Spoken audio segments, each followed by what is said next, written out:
Bonjour madame, bonjour messieurs, chers téléspectateurs de Communion Télévision. Tout le plaisir est pour nous de vous savoir nombreux en train de regarder nos programmes.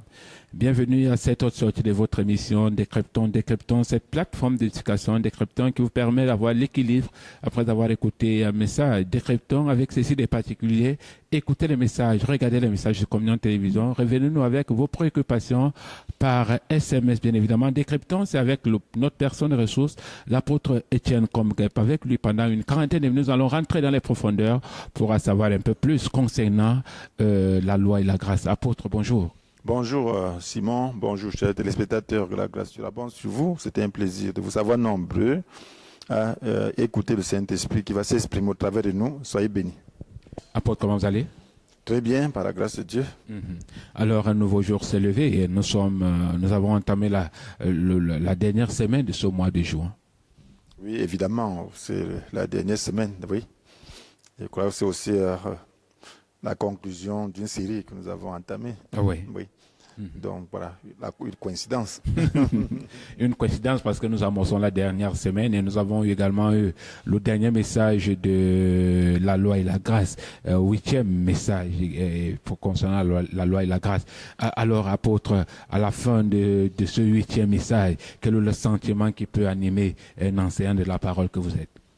Oui, le sentiment, c'est que Dieu est saint. Le sentiment, c'est que sa parole est vaste. Oui. La parole de Dieu, c'est Dieu lui-même. Et personne ne peut le connaître parfaitement. Oui. Donc, il nous donne simplement une connaissance de lui qui nous permet d'être sauvés, qui nous permet de marcher avec lui. Oui. Donc, c'est la vérité aussi vaste que Dieu. Dieu est éternel, il est infini. Donc, c'est dit que malgré les 8 séances d'enseignement, donc nous restons toujours très très loin de la connaissance complète de Dieu. Très loin, vous dites? Bien sûr, mais on a l'essentiel par rapport à cela, mais alors on ne peut pas appréhender Dieu, l'embrasser dans son infinité, parce que nous sommes des êtres finis, donc nous essayons de comprendre, il nous trace juste le chemin pour que nous puissions vivre dans son royaume, en communion avec lui. Donc voilà l'essentiel, donc savoir comment marcher avec lui, Oui. donc être dans son royaume, se sentir convaincu, être convaincu qu'on marche avec lui, donc, et qu'on est dans ses voies, et qu'on est dans son royaume, donc y demeurer, voilà le défi. D'accord. Y demeurer, c'est là le défi. Moi, je pensais dire que c'est un pavé dans la mare. Il y a que quand vous disiez que nous sommes encore très très loin, je disais que pourquoi avoir pris trop de temps en train d'écouter, mais pour ne rien, pour être très très éloigné comme ça. Oui, c'est par rapport à l'immensité, parce que plus on connaît, plus on se rend compte qu'il y a beaucoup à connaître. Oui. Oui.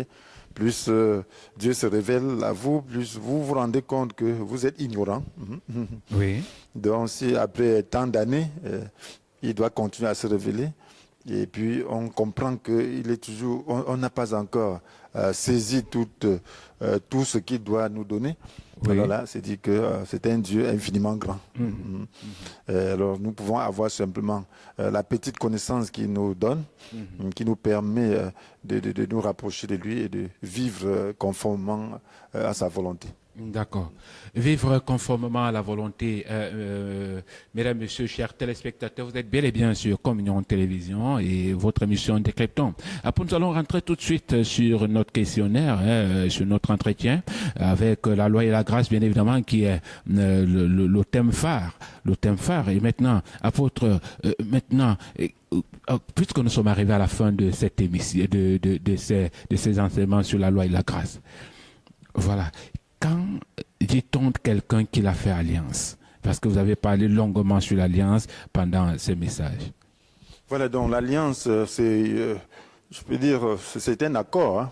C'est un accord. Donc, quand on parle d'alliance, ça veut dire qu'il y a l'accord entre deux parties. Oui. C'est comme un contrat. Donc, on dit que quelqu'un a fait alliance lorsque quelqu'un a répondu à un accord. Oui. Donc, concernant Dieu, il y a l'accord initié par Dieu. Donc, quelquefois, c'est assuré par pas une seule partie, par exemple, comme la Nouvelle Alliance. Donc Dieu dit qu'il va faire, il nous suffit d'accepter, d'accepter qu'il fasse. Dans l'Ancienne Alliance, donc, il y avait quelque chose que l'homme devait faire. Donc, dans la Nouvelle, Dieu a tout fait. Il nous suffit d'accepter.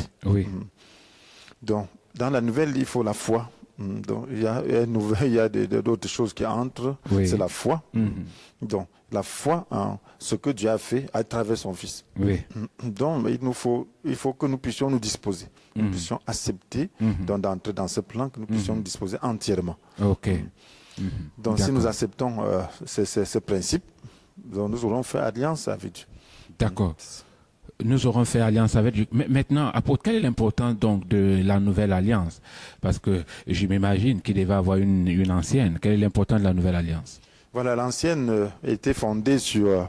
alors, si vous écoutez ma voix, si vous marchez selon mes commandements, ainsi de suite, vous serez une nation particulière parmi toutes les autres nations. Ainsi de suite, il veut vous bénir, il veut vous faire réussir dans cette nation, ainsi de suite, ainsi de suite. Donc, mais la nouvelle est fondée sur... si vous croyez donc, en ce que j'ai fait, j'ai envoyé mon Fils, si vous acceptez quiconque place sa confiance en lui, à la vie éternelle. Donc, il faut placer toute sa confiance en lui, donc pour avoir la vie éternelle et pour avoir toutes les bénédictions, toutes les grâces du Seigneur. Donc, voilà, la différence c'est que la nouvelle alliance nous place dans une position de grâce en Jésus-Christ. Nous entrons dans le royaume, un royaume spirituel, alors que dans l'ancienne, nous fait juste hériter la terre, d'en vivre conformément à la volonté, bref, être bien selon le monde. Alors, lorsque nous respectons cette alliance. Mais la nouvelle nous permet non seulement d'assurer notre avenir dans l'au-delà, mais de pouvoir vivre aussi normalement dans ce monde, en comptant sur Dieu. Donc Dieu nous promet donc des choses par rapport à ce monde et par rapport à l'éternité. Donc l'éternité commence dès ici-bas. Donc lorsqu'on accepte cette alliance qui est en Jésus-Christ, qui est fondée sur le sang de Jésus, donc on commence une nouvelle vie, on devient maintenant un autre citoyen. Donc le citoyen d'en haut, on appartient au royaume de Dieu. Et étant dans ce monde, donc, on est ambassadeur donc, de Dieu, donc, auprès du royaume de ce monde, donc auprès des hommes de ce monde. Donc voilà la différence. D'accord. Voilà, maintenant, puisque dans les 8 messages que vous nous avez donnés, il y avait également, vous faisiez également allusion au diable. Maintenant, quelle est sa position face à la parole de Dieu? Voilà, le diable, c'est un menteur. Le diable est un menteur. La Bible dit qu'il est menteur. Il ne se tient pas dans la vérité. Donc, son fond, c'est le mensonge. Cela veut dire que même si le diable vous présente la parole de Dieu, ce sera le mensonge. Donc, la parole de Dieu n'est pas seulement l'exactitude de la lettre, de la doctrine. Et c'est là où beaucoup se trompent. Donc, il y a des gens qui prennent une doctrine exacte, une connaissance exacte de la Bible, mais qui véhicule un autre message, qui véhicule un autre esprit. Voilà ce que le diable fait. Donc, face à Jésus, le diable a cité la parole. Il a dit qu'il a écrit à ton sujet, tu donneras des anges à tes serviteurs, tu donneras des ordres des anges pour qu'ils te portent sur leurs mains, de peur que ton pied ne heurte contre une pierre. C'est écrit dans le Psaume 91. Donc maintenant, saute. Quel est l'esprit donc derrière? Il dit, saute du haut du temple, jette-toi par terre. Voilà ce qui est écrit. Donc l'esprit derrière cela, c'est quoi? Donc c'est l'affirmation de soi. C'est montrer qu'on est quelque chose. Mais en utilisant la parole. Donc on peut utiliser la parole, la bonne doctrine, donc pour pouvoir véhiculer autre chose, pour pouvoir manifester son orgueil, donc tyranniser sur les autres, donc, être un autocrate, donc, ou tromper les gens, manipuler les gens, donc, pour les assujettir à ses désirs. Donc voilà, ça on l'aura utilisé à la manière du diable. Donc voilà pourquoi nous avons besoin du discernement en ces jours. Le discernement ne peut se faire que par rapport à ce qu'on connaît. On doit connaître la vérité. Vous ne pouvez pas discerner un faux biais si vous n'avez pas le vrai. Donc vous devez donc avoir la vérité, avoir le bon esprit, avoir l'esprit de vérité.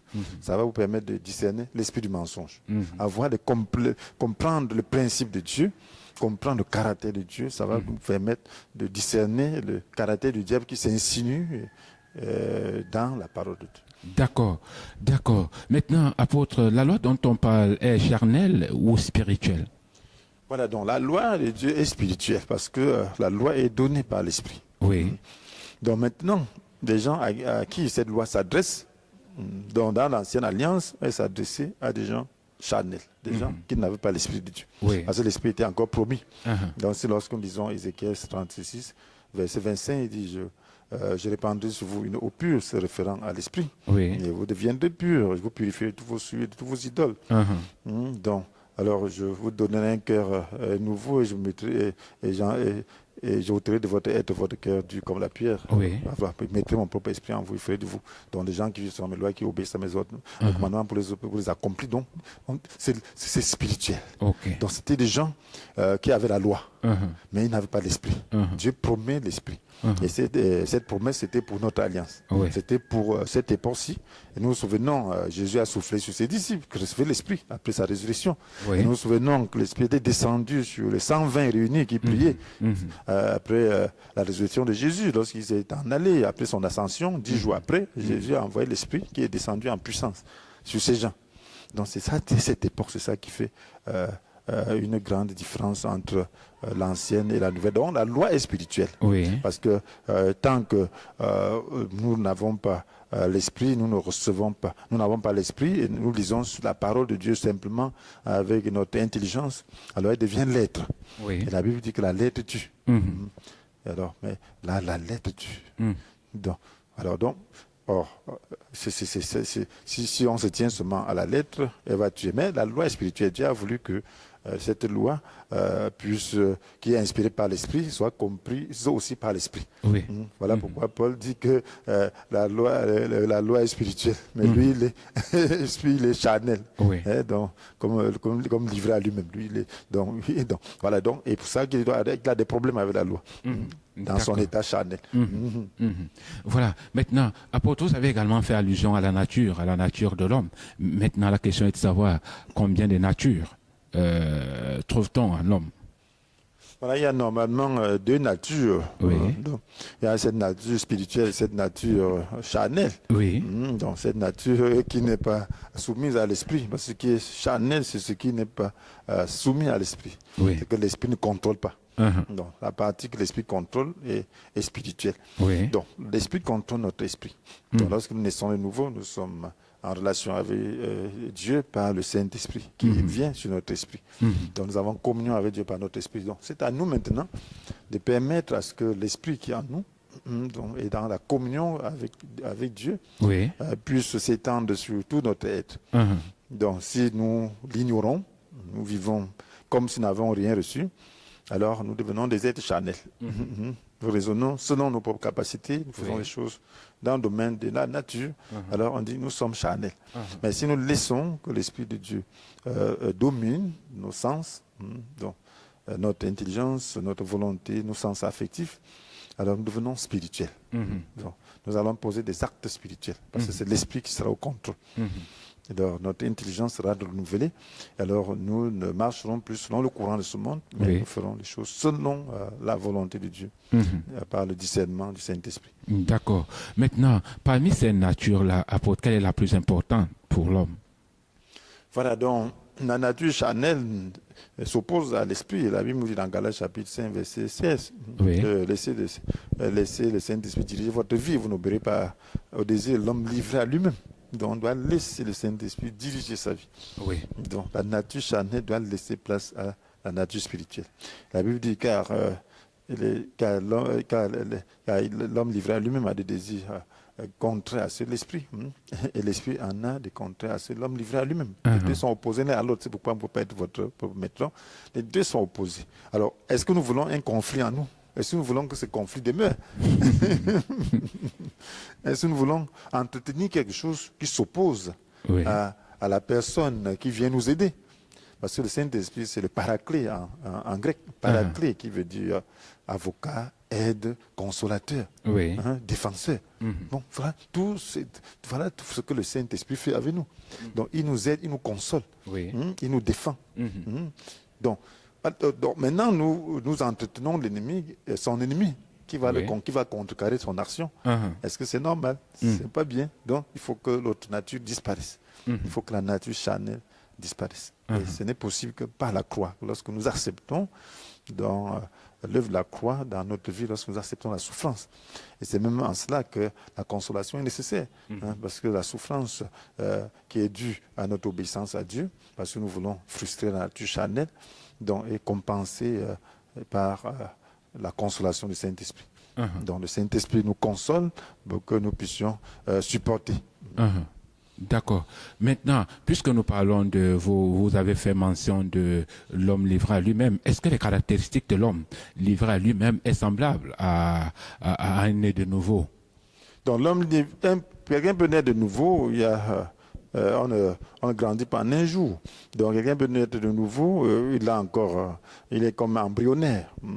Il est encore tout à fait cru. Donc l'esprit n'a pas encore pris le dessus sur lui, il n'est pas rempli de l'esprit. Donc n'étant pas rempli de l'esprit, lorsqu'on dit que quelqu'un est rempli de l'esprit, ça veut dire que l'esprit a grandi en lui, alors jusqu'à produire son fruit, donc en dominant ses affections, en dominant sa nature charnelle. Donc, alors un homme qui naît de nouveau sur le champ, donc il peut être rempli de l'esprit. Alors pour qu'il soit rempli de l'esprit, il faut qu'il se donne totalement au Seigneur. Qu'il soit là, et la souffrance sera très violente. Il y a très peu de gens qui peuvent être remplis d'esprit dès qu'ils naissent de nouveau. Parce que séparer cette nature charnelle, soumettre tous ces désirs, toutes ces ambitions charnelles, toute cette manière de faire charnelle, tout, alors on sera comme déboussolé. Ce sera une crise totale. Donc, mais c'est ce qui Dieu attend de tout un chacun. Donc si c'est ainsi fait, alors Dieu sera très content. Voilà ce que Dieu veut dans son plan parfait. D'accord. Mais à ce niveau-là, qu'est-ce qui doit convaincre l'homme? Donc c'est Dieu qui convainc à travers sa parole. La parole de Dieu, ça dépend du degré de lumière. Il y a des gens, quand je regarde quelqu'un comme Zachée, qui fait volte face à une repentance totale. Il y a des gens qui connaissent une repentance totale. Vous voyez quelqu'un qui croit.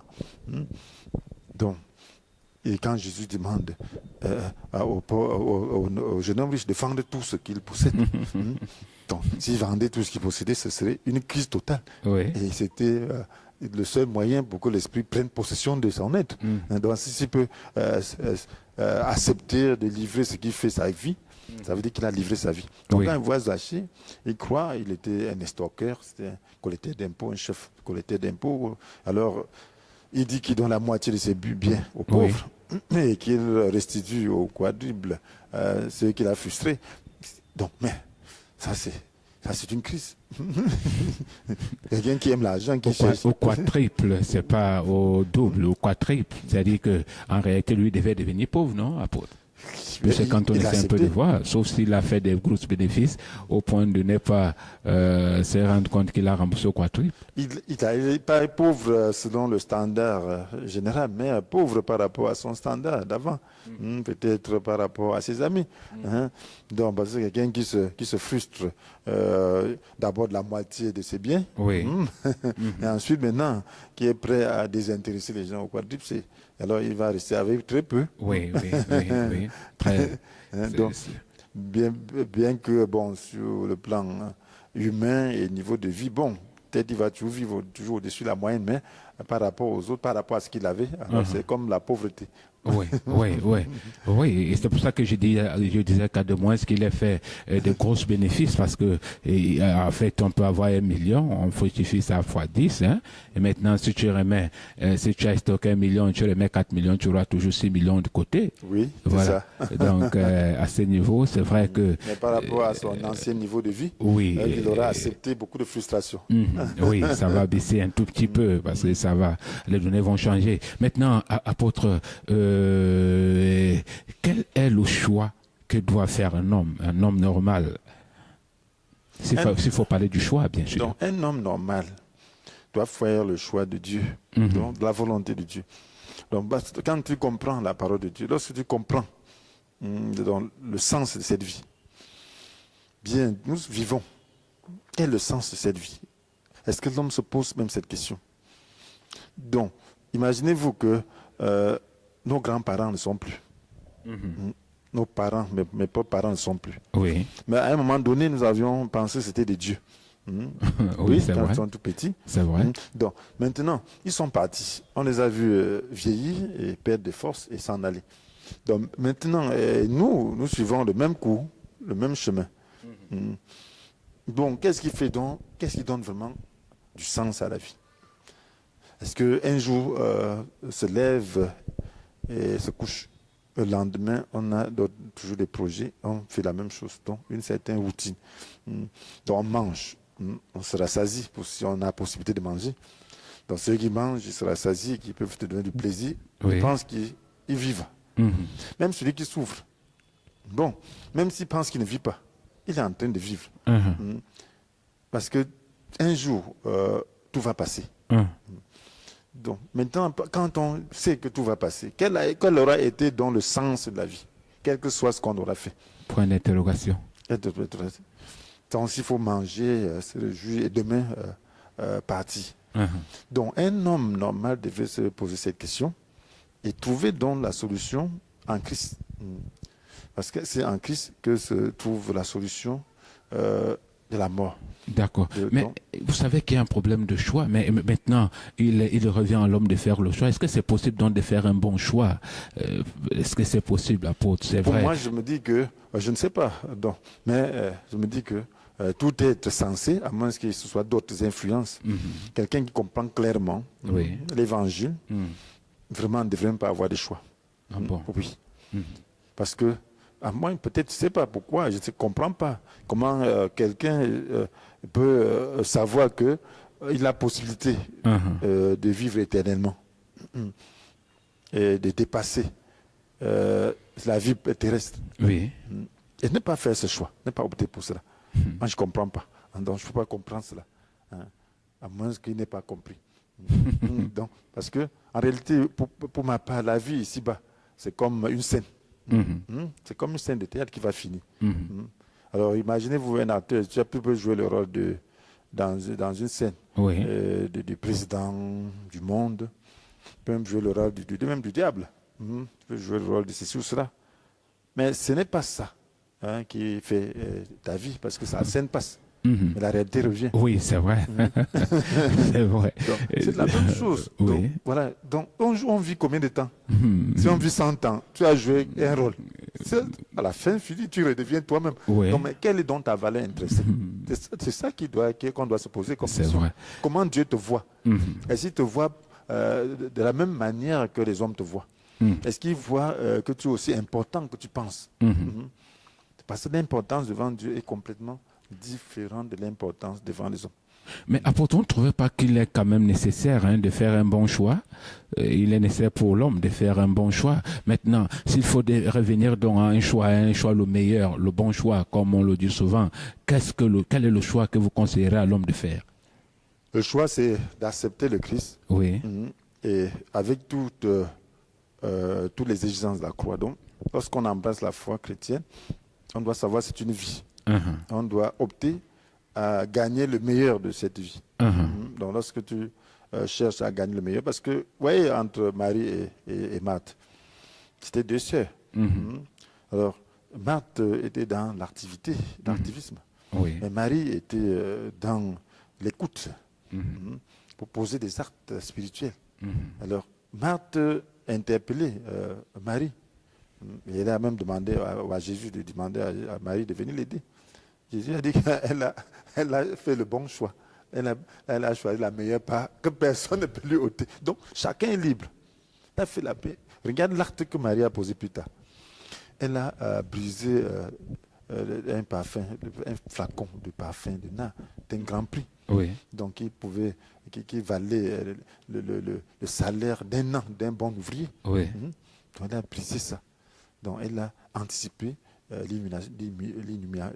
l'inhumation de Jésus-Christ. L'inhumation de Jésus-Christ. Parce que dans leur tradition, on devait mettre le parfum. Elle a même anticipé son inhumation. Donc, alors, elle a eu une compréhension prophétique de son acte. Et même Judas s'est plaint. Oui, mais lui s'était plaint parce qu'il avait son intérêt quelque part. Jésus l'a défendu, a défendu Marie. Donc c'est dit qu'elle a posé un acte qui sera. Jésus a dit que ce sera toujours. On ne va pas de cet acte partout où l'évangile sera prêché. Oui. Donc c'est quelque chose. Donc c'est dit, il faut, en restant au pied de Jésus, elle a discerné la volonté du Seigneur. Donc il faut choisir de pouvoir apprendre davantage de Dieu, d'être en relation avec Dieu, de connaître de son cœur. Parce que c'est lorsque tu connais son cœur, tu peux discerner. Parce que nous vivons dans un monde qui influence, qui a ses valeurs, qui a ses choses. Donc, on ne doit pas être modelé par le monde. On doit discerner la volonté de Dieu. Et quelquefois, quand on la pose, on les persécute. Mais on doit être, mais on doit être sûr de ce qu'on fait. D'accord. Mesdames, Messieurs, une respiration musicale, on se retrouve derrière.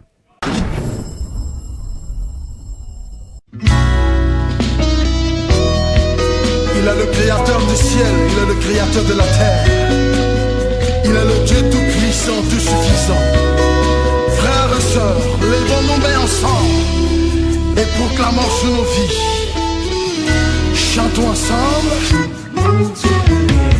Il déplace les montagnes, me garde dans la vallée, me protège quand il pleut. Chante, chante mon frère, mon Dieu est puissant. Il guérit mon cœur brisé, me rend fort quand je suis faible. Il règne à jamais.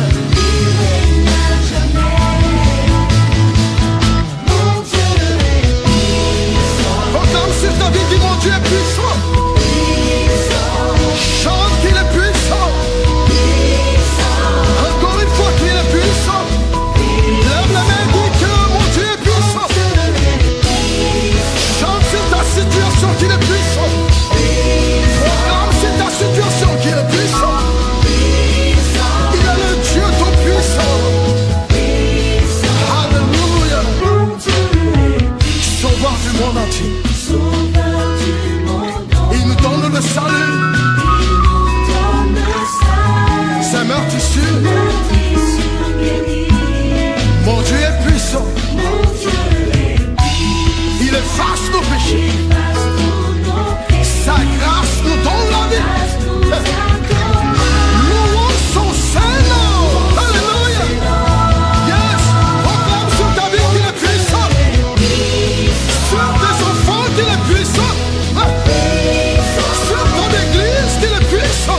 retour dans ce studio après cette belle ponctuation. Mesdames, Messieurs, chers téléspectateurs, vous êtes bel et bien sur Communion Télévision, l'émission que vous regardez. Décryptant vous permet d'avoir l'équilibre après avoir écouté un message, bien sûr. S'il y a des ondes d'ombre qui défilent dans votre tête pendant que l'homme de Dieu est en train de prêcher, Décryptant vient remettre à niveau tout cela. C'est pourquoi vous pouvez envoyer votre SMS au numéro de téléphone qui défile au bas de votre petit écran. Sûrement, vous aurez une réponse y afférente, suivant les Saintes Écritures, bien sûr. Maintenant, apôtre, est-ce que le combat dans la Nouvelle Alliance est différent de l'ancienne?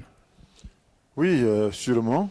Vous voyez, lorsque je lisais la Bible pour la première fois, quelquefois, il faut être très, très fort pour continuer à lire cet Ancien Testament. Oui. Surtout les livres des rois, vous voyez les livres des Odes, vous voyez les guerres. Les guerres au nom de l'Éternel, que l'Éternel soutient. Un peuple qui écrase un autre, Oui. ainsi de suite, dans des tueries, ainsi de suite, ainsi de suite. Donc voilà, c'était un combat physique, c'est un combat sanguinaire, mais dans la Nouvelle Alliance, notre combat est plutôt spirituel. Nous n'avons pas à lutter contre des êtres de chair et de sang, mais contre des puissances, contre des autorités, contre des pouvoirs de ce monde de ténèbres, contre des esprits du mal dans le monde céleste. Voilà notre combat. C'est-à-dire qu'à ce niveau-là, le combat change tout de suite. Bien sûr, ça change de dimension. Oui. C'est une dimension spirituelle, c'est plus combat physique. Le combat physique, où on devait aller avec les muscles et autres. Non. C'est même pas les muscles. Donc c'était un combat spirituel qui se mène par l'épée de l'esprit et qui se mène par les moyens spirituels, donc par la parole de Dieu. D'accord. Alors, notre combat est là. Nous combattons contre les fausses doctrines, combattons contre des infiltrations, combattons contre des puissants des ténèbres. Donc c'est un combat. Même ce que nous faisons là, c'est un combat. D'accord. Parce que la lumière doit chasser les ténèbres. Maintenant, apôtre, est-ce qu'on peut parler peut-on parler de la colère? Oh, la colère, c'est quelque chose de terrible, la colère, parce que ça fait partie de la nature humaine. Je me souviens que même Moïse a subi les affres de la colère. Tout à fait. Il a connu la disqualification à cause de la colère.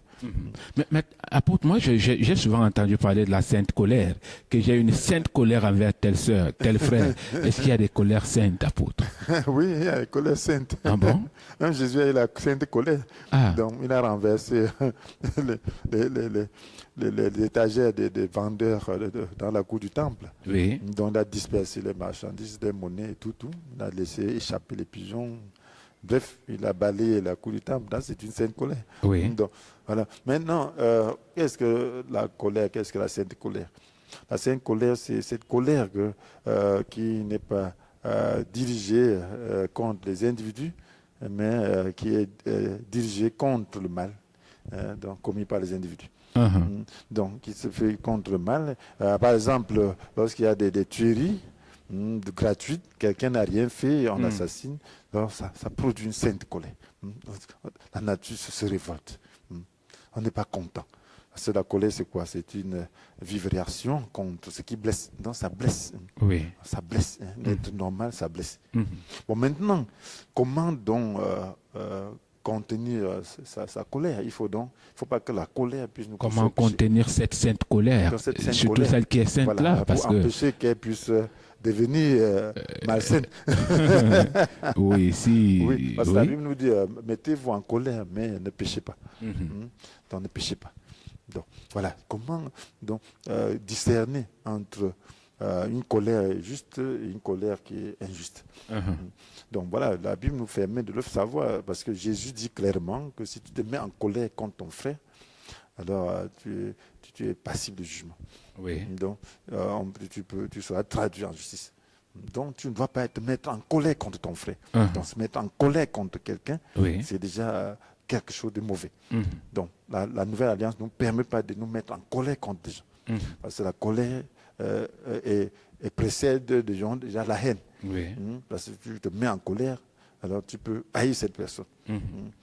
Donc, alors, ça fait seulement dit donc que la colère ne doit pas être dirigée contre les gens. Je vois des gens, des chrétiens pensent que la colère est légitime. Non, ce n'est pas légitime. Si tu es en train de subir, peut-être un dirigeant te dit de faire quelque chose, peut-être qui est dans la volonté de Dieu, tu te fâches contre cette personne. Tu commences à parler. Tu as péché. Tu as péché, ce temps-là. parce que tu es en train de t'opposer à une personne. Oui. Et tu es en train de haïr cette personne. Parce que lorsque tu parles déjà alors contre cette personne, tu as la haine qui se manifeste. Oui. Là, ce n'est plus, tu n'es plus dans le nom de Dieu, Oui. tu es déjà comme un meurtrier. Et la Bible nous dit que, parce que la Bible nous dit que celui qui déteste son frère était un meurtrier. Ah, meurtrier. Meurtrier. Mais apôtre, est-ce qu'il a tué? Il n'a pas tué. Oui, spirituellement, il a tué. Le meurtre dans la Nouvelle Alliance, c'est pour ça que nous disons que les choses sont différentes. Oui. Nous sommes dans une dimension spirituelle dans la Nouvelle Alliance. Mhm. La Nouvelle Alliance est une dimension spirituelle, l'Ancienne est une dimension physique. Oui. Donc le meurtre dans la Nouvelle Alliance n'est pas un meurtre physique. Le meurtre physique précède le meurtre spirituel. Ah bon? Donc, alors, et le meurtre, Dieu compte le meurtre quand tu détestes déjà ton frère. C'est ce que Jésus a dit dans Matthieu 5. Verset 23, vous avez appris qu'il a été dit, il a été dit à nos ancêtres, tu ne commettras pas de meurtre. Donc, si quelqu'un a commis un meurtre, il en répondra devant le tribunal. Donc, là, mais il dit quoi? Mais bien, moi, je vous dis, celui qui se met en colère contre son frère sera traduit en justice. Et qu'est-ce qu'il dit encore? Et celui qui lui dit imbécile passera devant le tribunal. Et celui qui le traite de fou est bon pour le feu de l'enfer. Celui qui le traite de fou. D'accord. Donc voilà, donc Jésus nous dit que rien que ta bouche dit déjà quelles sont les intentions de ton cœur. Mais apôtre, vous savez que c'est pas facile également de subir les affres répétées de l'ennemi, des ennemis, de rester, de résister. Vous savez que c'est pas facile? Bien sûr. Jésus ne dit pas que c'est facile. Il a dit efforcez-vous d'entrer par la porte étroite. C'est ça, oui. La porte étroite. Il a dit bien car resserrer est difficile. C'est le chemin qui mène à la vie. Mais l'âge est le chemin qui mène à la perdition. Donc, c'est un chemin. Le chrétien doit choisir le chemin qu'il doit suivre. Donc, lorsqu'on en place la foi chrétienne, il y a deux chemins. Il y a le chemin étroit, il y a le chemin large. Il faut choisir. Maintenant, si tu veux aller sur le chemin de la vie, tu dois choisir le chemin étroit, qui est difficile, qui a des embûches. Mais le Saint-Esprit est là. Donc, il est question d'être résolu et de savoir ce qu'on veut. Et alors, si on veut vraiment la vie, on doit accepter ce chemin. Et puis, maintenant, il est question d'accepter. Et la grâce de Dieu ne nous est donnée que parce que c'est difficile. Si c'était à notre portée, on n'aurait pas besoin de la grâce de Dieu. D'accord. D'accord. Mais maintenant, apôtre, parlant de la calomnie, est-ce que, d'après vous, est-ce que c'est un état d'esprit, est-ce que c'est un état d'être, ou bien un caractère né? Voilà, tout le monde n'est mauvais. Tous sont péchés, sont privés de la glorieuse présence de Dieu. Tout le monde n'est mauvais. Oui. Donc maintenant, lorsqu'on croit, on doit changer. On croit, on est étant fils du diable. Oui. Donc, un calomniateur. Le diable, c'était un calomniateur. Donc, si on est fils du calomniateur, on ne peut que calomnier. On peut que produire ces fruits-là. Maintenant, quand on devient fils de Dieu, on doit lui ressembler. Alors, comment sait-on qu'on a changé? Oui. C'est à travers nos actes. Si on était calomniateur, on doit cesser de l'être. Celui qui est né de nouveau ne doit plus calomnier. Je me souviens quand on était jeune converti, alors c'était très, très, très sévèrement puni, la calomnie. Très sévèrement puni. D'accord. Dans notre milieu. Donc ce qui fait que même si tu voyais ton frère pécher, alors tu priais simplement, avec compassion. Mais si on voyait que tu n'avais pas une attitude de compassion, que tu allais seulement raconter, tu étais puni pour cela. Parce que en réalité, ça détruit. Parce que quand tu vas raconter là, qu'est-ce que tu es en train d'introduire? Tu es en train d'introduire le diable dans l'église. D'accord. Mais est-ce qu'à ce niveau-là, on peut parler de la croix, apôtre? Ça renvoie à la croix, ça renvoie au port de la croix. Voilà. Donc c'est important. Parce qu'on ne peut pas vivre dans la sainteté sans porter sa croix. Oui. Parce que la tentation est là. Le tentateur est là. Il veut nous induire au mal. Oui. Donc, il y a des gens qui calomnient, ils vont venir avec les calomnies vers vous, parce que nous vivons dans un monde où la calomnie ne fera que monter. Oui. Donc là, c'est ça, c'est la tentation. Qu'est-ce qu'il faut faire ensemble là? Il faut accepter sa croix. Porter sa croix. Parce que c'est croustillant, hein? Oui, ça flatte la chair. C'est tellement croustillant. Bon, c'est un peu, ça détend, on ne sent pas des autres. Oui. Alors, donc on se réjouit de voir les gens rire, et ainsi de suite, au lieu de pleurer, parce qu'ils sont en train de parler des mauvaises choses.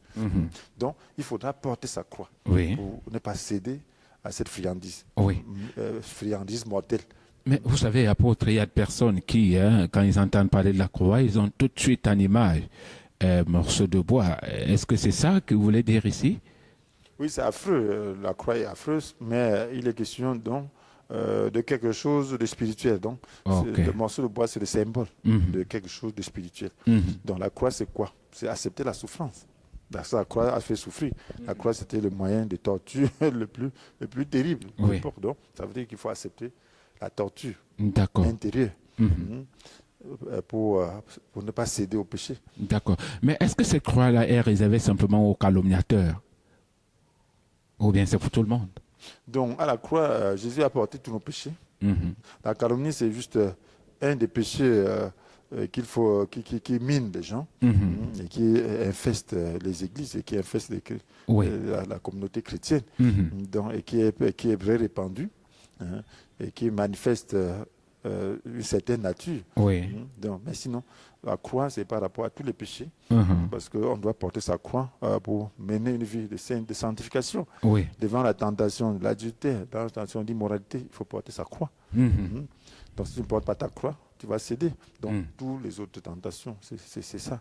D'accord, d'accord. Mais maintenant, apôtre, qu'est-ce qui peut rendre nos rassemblements plus intéressants? Imaginez-vous quand les frères s'entendent, parce que lorsque vous médisez de quelqu'un ou vous la calomnier, vous voyez, il y a un sentiment déjà de désunion, de révolte par rapport à cette personne. Donc, imaginez-vous donc des gens qui sont dans une assemblée et qui ont des mauvais sentiments les uns contre les autres. Il ne peut pas avoir d'unité. Le Seigneur nous dit d'être un même esprit, un même sentiment, une même pensée. Donc, si des gens peuvent être même esprit, même pensée, leur même sentiment, alors la Bible nous dit quel plaisir c'est pour les frères, quel bonheur que d'être ensemble. C'est comme de l'huile parfumée versée sur la tête d'Aaron qui descend sur la barbe, la barbe d'Aaron qui descend sur la barbe d'Aaron et coule jusqu'au bord de ses habits. C'est comme la rosée qui descend de l'aimant. Qui descend les monts sur le mont de Sion. Car c'est là que l'Éternel accorde de la vie. Accorde ses bénédictions, la vie pour toujours, la vie. Donc, il y a une bénédiction, la vie. Alors, la vie, c'est tout ce qui contribue à la vie. D'accord. Mais est-ce que c'est à ce niveau-là qu'intervient la bénédiction, si cela était possible comme ça? Bien sûr, lorsque nous sommes en accord, d'ici deux personnes s'accordent pour demander quoi que ce soit. Au nom de Jésus, cela leur sera donné. Donc, quand les gens s'accordent, ils adorent Dieu, ils demandent une chose. Donc, ils vivent dans l'amour, dans l'unité, sans jalousie, sans calomnie. Dieu écoute. Parce que Jacques dit que d'où viennent des conflits, des querelles entre vous, n'est-ce pas, des désirs égoïstes qui combattent sans cesse en vous. Il dit, vous demandez, vous ne recevez pas parce que vous demandez mal. Vous voulez que l'objet de vos demandes serve à votre propre plaisir. Donc, lorsqu'il y a des désirs égoïstes qui combattent, il y a division, il n'y a pas d'accord. D'accord. Mais maintenant, apôtre, qu'est-ce qui peut être considéré comme cadeau des valeurs? Cadeau des valeurs, je peux dire, c'est le Saint-Esprit. Ok. Parce que c'est lui qui nous apporte tout ce qui contribue à notre bonheur. La Bible nous dit, loué soit Dieu, le Père, notre Seigneur Jésus-Christ. Il nous a comblé bénédiction de l'Esprit. Comblé bénédiction de l'Esprit. Dans le monde céleste, qui tous sont en Christ. Donc, comblé bénédiction. L'Esprit porte des bénédictions pour nous amener. Donc, et puis, vous voyez, c'est l'Esprit qui fait mourir les mauvais désirs en nous. Donc, quand nous pouvons donc parvenir au niveau où les mauvais désirs sont morts en nous, parce que si nous menons une vie d'unité, si nous vivons dans l'accord mutuel, même pensée, même sentiment, cela veut dire que l'Esprit a fait une œuvre parfaite en nous. Donc, s'il fait cette œuvre parfaite en nous, il nous accordera aussi les bénédictions. Donc, les bénédictions de toute nature. Sur le plan spirituel, sur le plan physique. Parce que c'est l'Esprit qui accorde les bénédictions. D'accord. Donc D'accord. Dieu va nous écouter, il va porter, il va nous amener, il va amener nos prières devant le Père et nous ramener la réponse. D'accord. Voilà, apôtre, le temps qui nous est imparti est arrivé à son terme. Mais maintenant, après avoir écouté tout ça, 8 messages sur la loi et la grâce, qu'est-ce qu'il faut retenir en 30 secondes, apôtre? Ce que je veux retenir, c'est que nous devons comprendre notre position en Christ, qui est une position de grâce. Alors nous avons besoin de rentrer dans cette position que Dieu avait pour nous, en pensée lorsqu'il nous créait, c'est-à-dire cette position d'innocence, où nous on ne manquait de rien. Alors cela n'est possible que si nous laissons le Saint-Esprit œuvrer en nous, et de sorte que nous manifestons l'amour parfait. Si nous manifestons l'amour parfait, alors nos besoins seront comblés, nous vivrons dans la paix totale et nous serons heureux. Et nous aurons la vie éternelle. Nous serons heureux, nous vivrons dans la paix totale. C'est sur ce que nous mettons un terme à cette sortie.